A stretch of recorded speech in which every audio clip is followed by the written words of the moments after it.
How to change name in Facebook Lite. Hi guys, welcome to our channel. Let's begin. First, open the Facebook Lite app on your device. Now tap on the three lines at the top right corner of your screen. From here, tap on Settings. Now, on the account section, find Personal and Account Information and tap on that option. Once you do, you're going to find all your account information here, such as your name, email address, phone number. You simply want to tap on the very first option, that is name.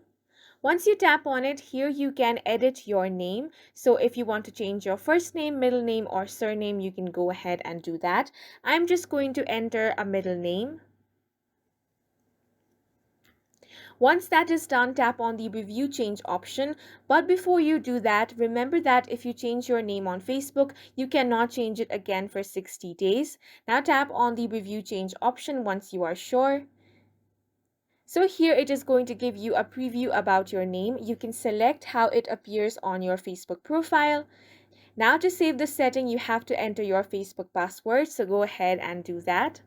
Once the password has been entered, tap on the Save Changes button, and once you do, your name will be successfully changed in the Facebook Lite app. And that's it for this video. We hope you guys found it helpful. Please make sure to hit the like button and subscribe for more videos like this.